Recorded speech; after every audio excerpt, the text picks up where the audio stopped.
here right now to showcase my talent, my abilities, and to show to you all that I want to show my advocacies and my Nueva Vizcaya province. Field of medical course, I'm taking Bachelor of Science in Nursing in Alder State College. I'm currently third year college student, and now I am a part-timer physical therapist in my province, and I'm also working as a part-timer in my province rural health unit of Solano. If you don't know that, that is my municipality. I work there as a midwifery, and right now I am a content creator on Facebook. Kasi marami namang male pageantry. So bakit Many asking me why I joined Mr. International pageant. Why hindi sa ibang pageant?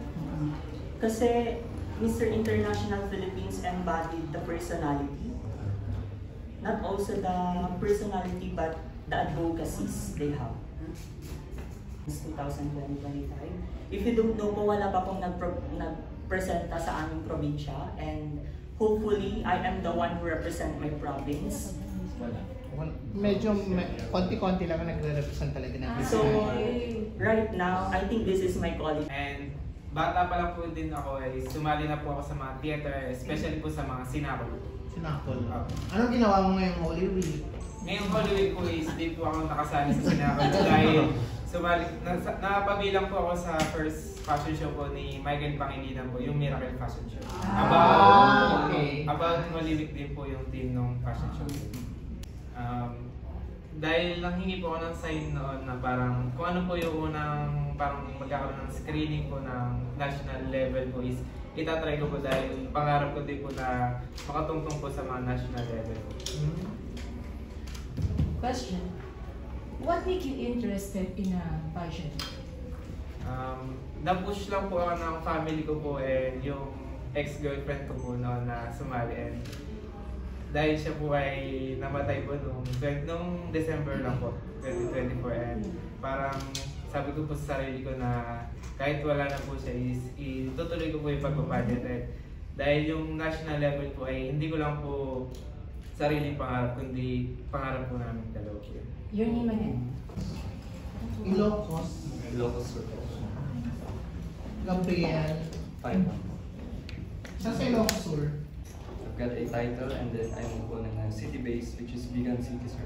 The Mr. Vegan. I gave the first ever Mr. Vegan. I keep up with my life because with my mindset, I always keep on showing up every day. Stay committed with my goals, stay disciplined with it. And as I do this, I know that if I keep showing up, the success will come on its way, sir. Masa sa beach po, yung pinaka-pay mo sa amin. Masa sa beach. Dahil marami sasa. What's sasa? Sasa yung pong pinag-aano sa yero, parang ginagamit noon, and nag-second runner up ako. Anong pageant? Ginoong Batangas po.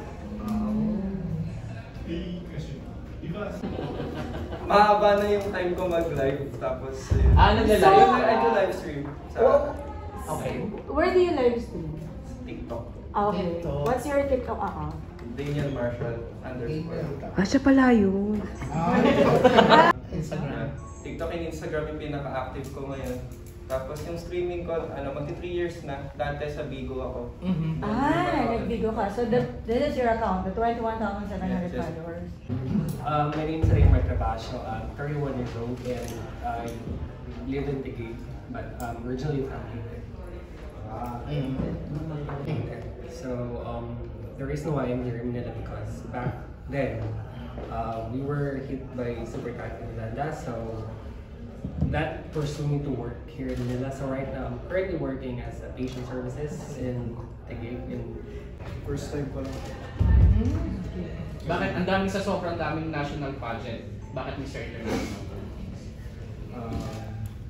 Tingin ko po ito yung isa sa top na main pageants sa Pilipinas. Kaya ito yung nasa Social media. TikTok account. Dre Villalon po. Gray? Gray. DREI po.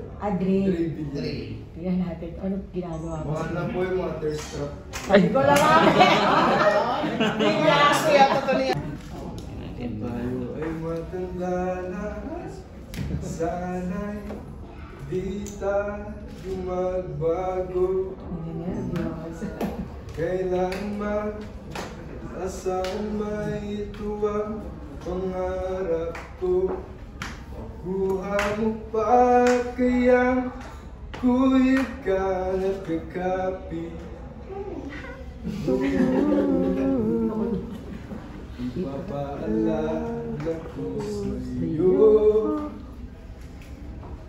ang aking pangako. Laging sa'yo kahit mabuti na ang buko. Working or still studying? I'm a graduating student from St. Benito. Anong course mo? Tourism Management. Tourism Management. Is this your first time to join a pageantry or? It's my second time to join national pageant. What's your first one? My previous pageant is Mr. GAN 2023. 3 years of improving myself. Ngayon po, masasabi ko na confident na ako para sumali ko. That lang po yung time ko to explore other things. How tall are you? How tall? I'm 5'11". Age 23.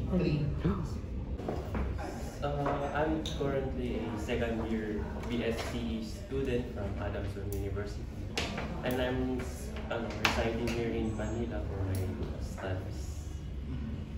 Dun sa first national pageant, gusto ko from this national pageant to ba? Yes.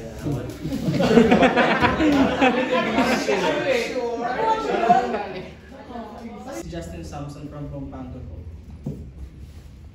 Tell us something more about this. I love to go to gym and I'm a call center agent for BPO company. I've worked in BPO company for 10 years now. Since 5 years, I'm sorry. Then I also love playing online games and doing pageants, runway and bikini openings. Tell us something more. Ano pa? Para makilala ka namin. Ano po? Recently lang po ako nag-pageantry. Na-invite lang ako dun sa Mr. Laksa Legacy. Nag-title po ako as teenager and dun po ako na tuloy-tuloy na may mga kumuha po sa akin. Other hunter. Iba-iba po hunter ko. Freelance ako. Are you still studying? Yes po. Meron ka bang roots na malapit sa iba pang lugar? Wala na. Punta-kasukan. Buo ka na. Yung ano mo, mother mo or lolo, anong roots? San Jose talaga? Opo. Ay, yung buong pamilya. Tatay mo, nanay mo. Tatay ko po is galing siyang Cavite. Cavite. Cavite. Saan sa Cavite? Hindi ko po alam kasi po nung nagkakilala sila ni Mama sa Nagkaroon tayo ng history.